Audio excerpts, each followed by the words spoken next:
দেশবাসী, আসসালামু আলাইকুম। আজ আমাদের পুরো জাতি গভীর শোক ও বেদনায় নিস্তব্ধ। দেশের গণতান্ত্রিক রাজনীতির শীর্ষ নেত্রী, সাবেক প্রধানমন্ত্রী ও বিএনপি চেয়ারপারসন বেগম খালেদা জিয়া আর আমাদের মাঝে নেই। ইন্না লিল্লাহি ওয়া ইন্না ইলাইহি রাজিউন। বেগম খালেদা জিয়ার ইন্তেকালে আমরা গভীরভাবে শোকাহত ও মর্মাহত। তার মৃত্যুতে জাতি এক মহান অভিভাবককে হারিয়েছে।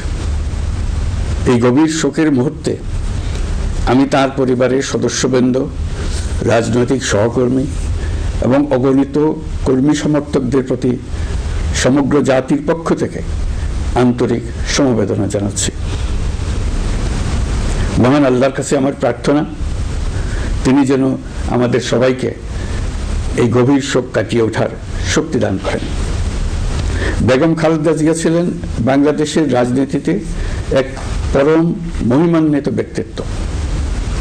গণতন্ত্র, বহুদলীয় রাজনৈতিক সংস্কৃতি এবং জনগণের অধিকার প্রতিষ্ঠার সংগ্রামে তার অসামান্য ভূমিকা ইতিহাসে অম্লান হয়ে থাকবে।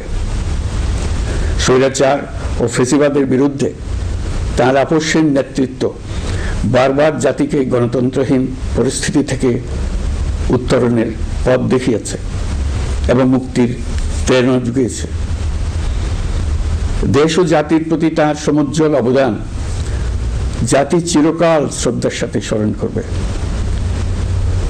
তার দীর্ঘ রাজনৈতিক যাত্রা, গণমুখী নেতৃত্ব এবং প্রিয় মাতৃভূমির স্বাধীনতা ও সার্বভৌমত্বকে সমুন্নত রাখতে তার অবিচল ভূমিকা অবিস্মরণীয় হয়ে থাকবে। এমন একজন মহান দূরদর্শী ও নিখাদ দেশপ্রেমিক নেত্রীর শূন্যতা পূরণ হবার নয়।